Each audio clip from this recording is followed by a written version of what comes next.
Colleagues, the recent bomb blast that occurred on Saturday, the 29th day of June 2024, targeted a wedding, a funeral service, and a hospital in coordinated attacks in Goza local government of Borno State.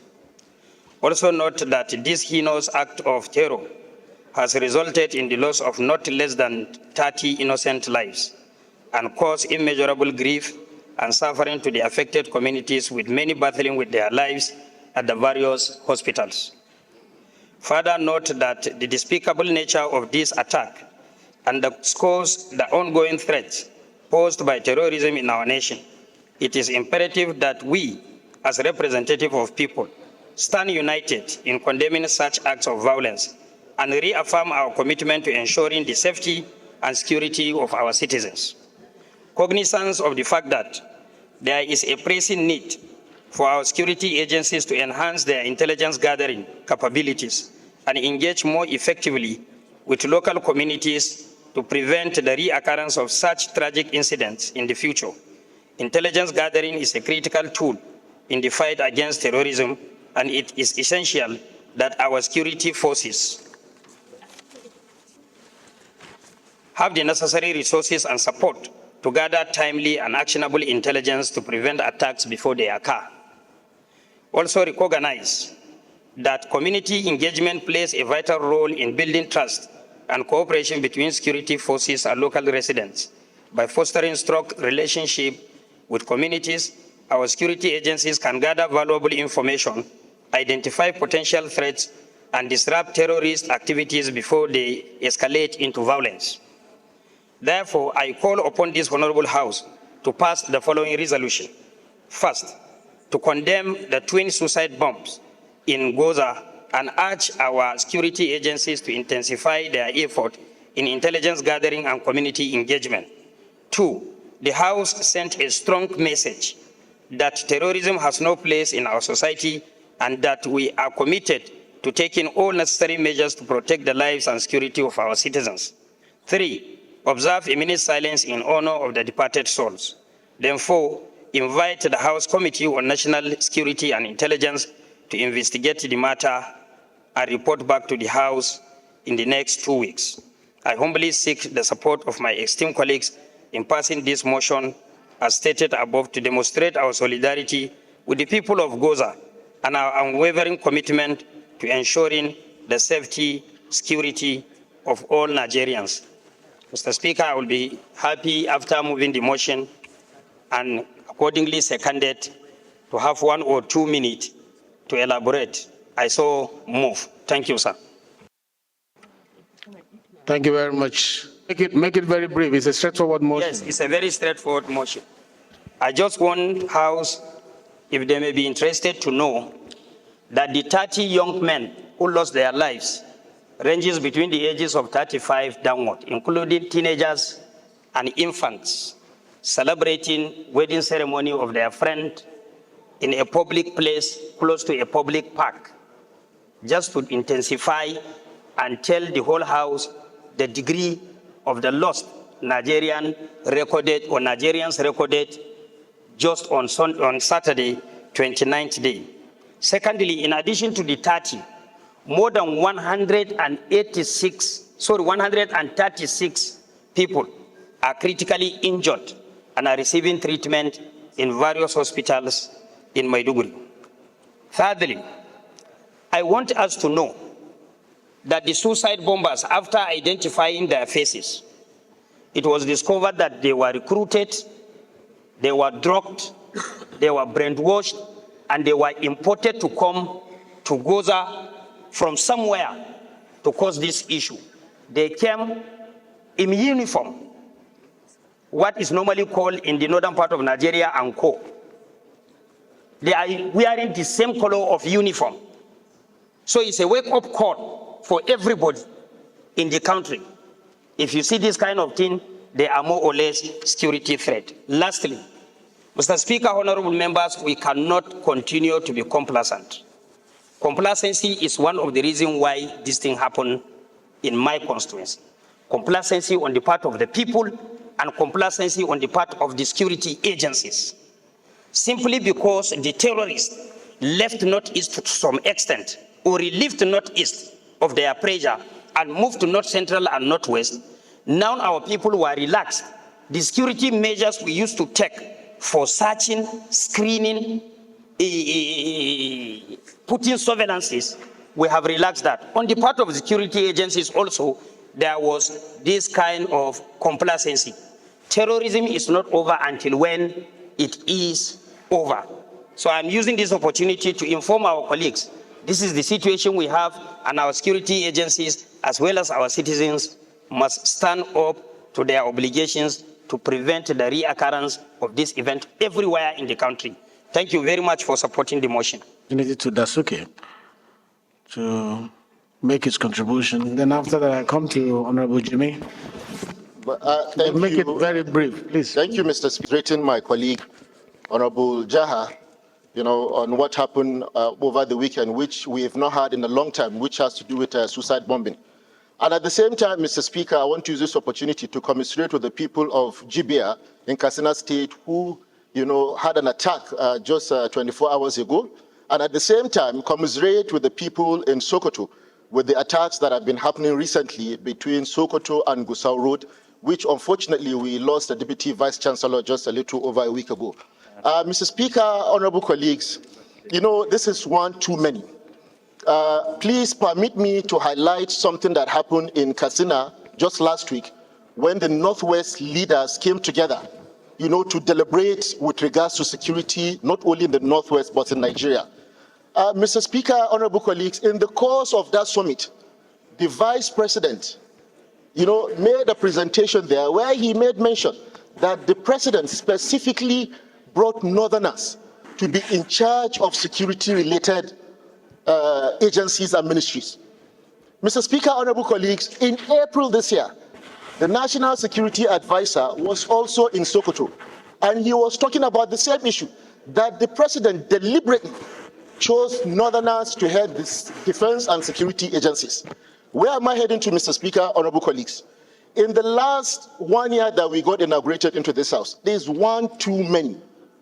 Mr. Speaker, I think it's high time. We've had jailbreaks, nobody has been sacked. People are killed, nobody has been sacked. It's high time we find somebody responsible. Mr. Speaker, honorable colleagues, if we don't take any action, it's almost 15 years. And this House that we pride, which I believe we are, the House of the people, the earlier we look for scapegoats, which are justifiable, these guys have not lived up to expectations. The President has said, I've given Northerners this position to defend, your people. That is what he said practically. So now, every single day, we have a minimum of 3 security-related motions and lives are gone. So I think it's high time we come here as a resolution, because we have a lot of these resolutions. I think more than 50% of the resolutions of the 10th Assembly are security-related. So let's find culprits. We have our committees that are living up to expectations. They can research this.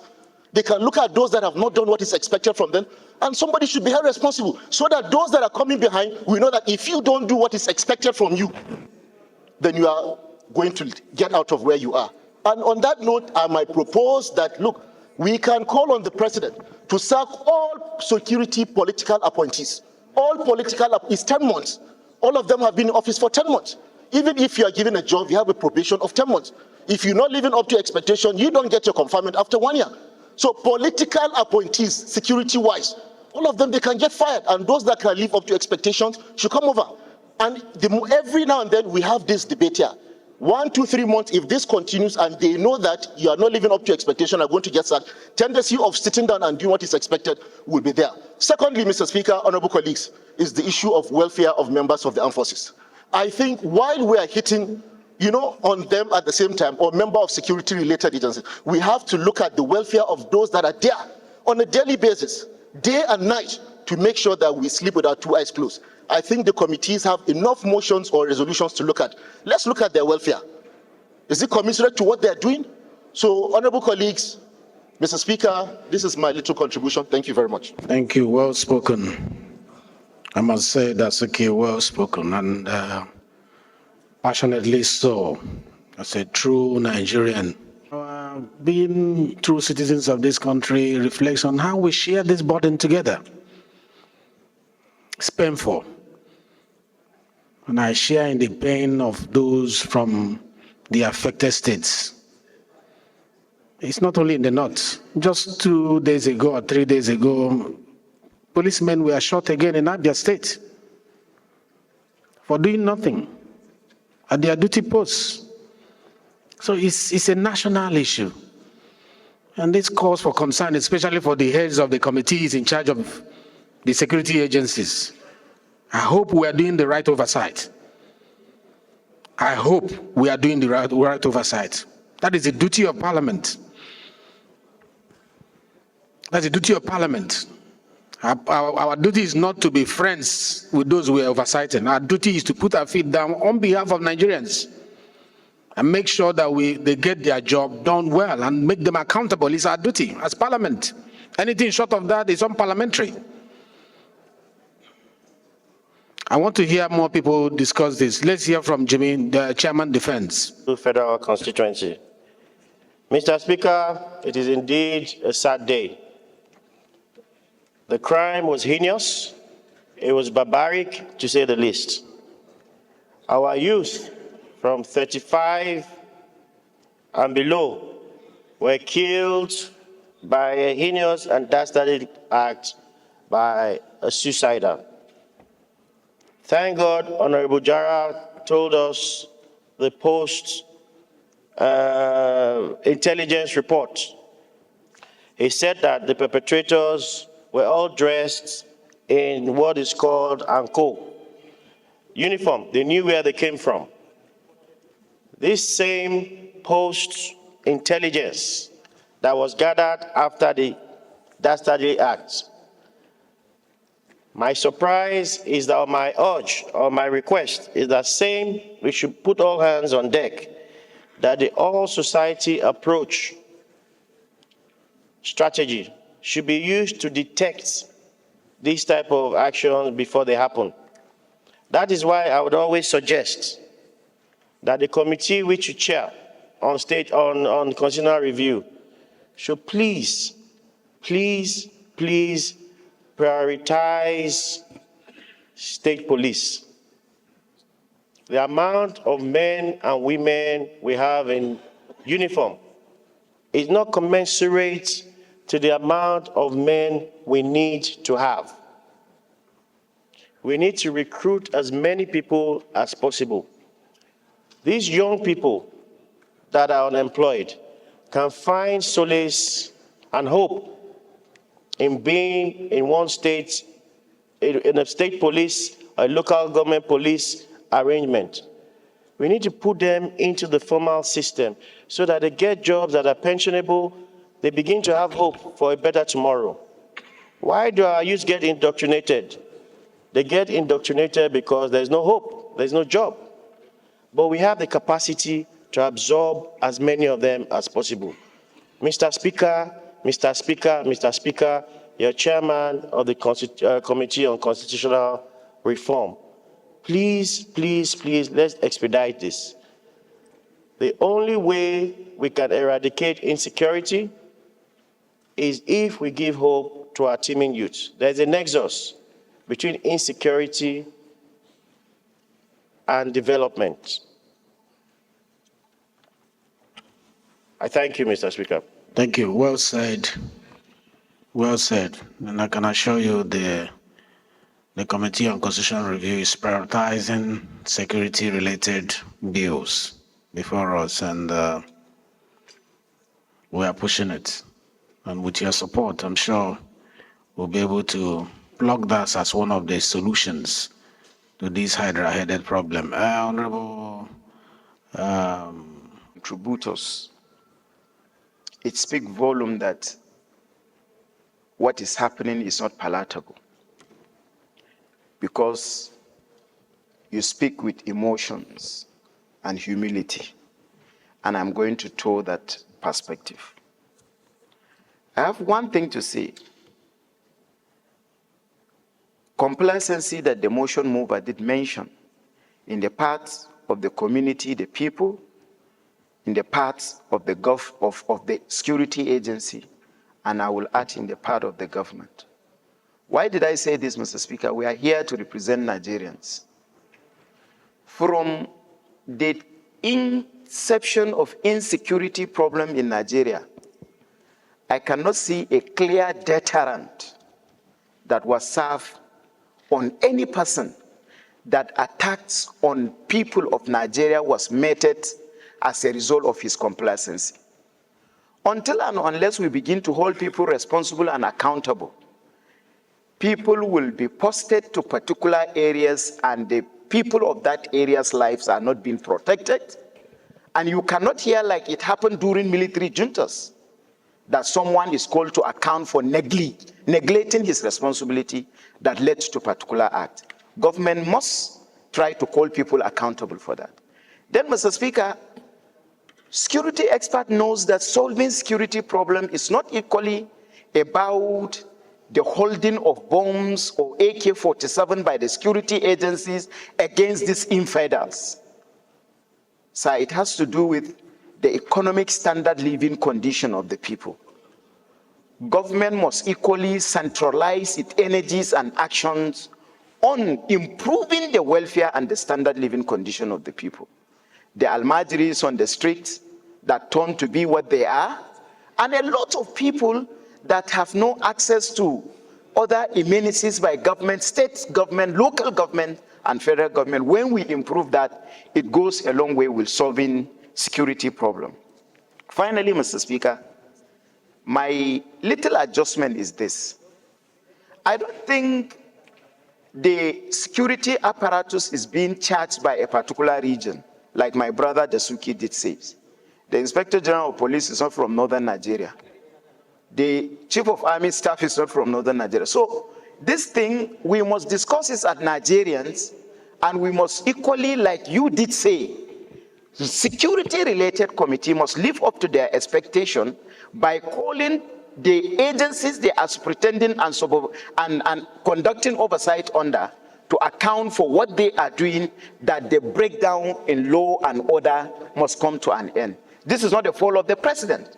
Mr. Speaker, if we do our job here as a National Assembly, oversight this agency the way you advise that we should oversight, not make them our friends, not make them our enemy, but make them the agency that we should pretend over and bring constructive findings on this hallowed chamber for us to debate on. I am sure every head of security agency would live up to expectation, but I support my brother Dasuki too, that we cannot continue to keep people in position where they are incapacitated, where they cannot discharge their responsibility. Thank you and God bless you. Thank you very much. But to allow you ventilate on issues of national importance, that is the reason why we are here.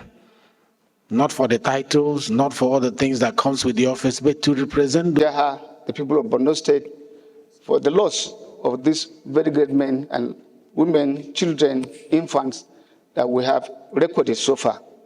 And not only in those areas, like my brother did mention, Katsina, I heard of it last week. There was something between Sapele and Kaduna, almost every part of this country. And that's why I want to appreciate what my brother, Honorable Gagdi mentioned. And what he mentioned, I was humbled by the tune of your own contribution while sitting on the chair, that we should discuss as Nigerians, that we should do away with what is called regional.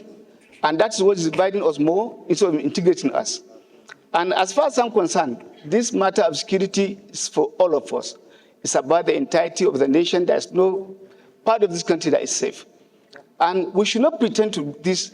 And I want to thank you very much for charging us, those of us who are chairman of committee, to live up to our own responsibility, to be members of parliament that will speak to the people, for the people, and on behalf of the people, and speak for ourselves. And that's what we're supposed to be doing. My brother on Tajuddin the other time mentioned about the welfare, what is being done in advanced country, as he was also a former ex-service person in that particular community, U.S. Army particularly. Of course, welfare is something we should speak about. But I want to believe too that there are some nitty-gritties that we do not have to come to the floor of the House to begin to mention. Even the information divulged to us that they came in uniform, you are also alerting them in one way or the other that this other one has been discovered and they will go to do another device. And I do not want us to always be emotional on issues like this. But let's be factual. Emotional could come only in executive sessions. As we get emotional, we always divulge the strategy and discoveries, and by one way or the other, we are sabotaging the efforts of the security agents. And by implication, escalating what is going on. Mr. Speaker, respected colleagues, I think the security agencies are doing more than sufficient, particularly, and I believe you are reading your reports, the Department of the State Security Service. But the issue is this: accountability, holdings of people has been lacking in terms of what really goes wrong. And I give you an example, Mr. Speaker. Over the period of time that we have had issues on the plateau, just of recent, the DSS, I read somewhere, I stumbled on it, they did an excellent job arresting some people right from here, from Gwagwalada. Those who are supplying arms, to this moment, nobody has been prosecuted. And that brings back to the issue of accountability. Somebody must be held responsible. Heads must roll. Any attempt to run away from that, we are just doing politics. And playing politics with lives of Nigerians, I think it's a wake-up call. Your statement is a wake-up call. And what is happening in other African countries, particularly what happened in Kenya, we should not deceive ourselves. Let us not allow the people out there to come and chase us out here. I think we have a lot to offer, and we should be seen to be doing a lot for this country. The country has done more than sufficient for us. For you to be here as a member of parliament is sufficient grace. There are more than 200 million Nigerians out there. The Dangotes, the Obas, the Emirs cannot come here to suspend your rule. It means then we have a favor. And that favor should be converted, should be utilized in the interest of our own nation, just like we sought to uphold the Constitution of the Federal Republic of Nigeria. Mr. Speaker, we are playing a lot of politics with the last of Nigerians. The issue of state police, sir, I will tell you for free, I will not vote for it. You know what the governors are doing, how they are cajoling, how they are manipulating the states. If you say give them that power, you are going to run from... it's not yet time for debate of the state police. Mr. Speaker, my personal opinion. Yeah, when that time comes, you'll be given time. What's going on, sir? It is about doing the right thing. The state governors are there. You see, Jaha did mention what happened in his own community. They were the one mobilizing, paying money from their pocket. They are complaining they cannot pay 60,000 naira now for minimum wage. You want to go and add another branch of problem to them, and at the end of the day, you will arm them, and then they will have more sophisticated armed robbers in the country. Mr. Speaker, we need to speak to ourselves. First, to assess the number of the security agencies in the country. Are they commensurate to our population in terms of policing? They are not. We are just to employ 10,000.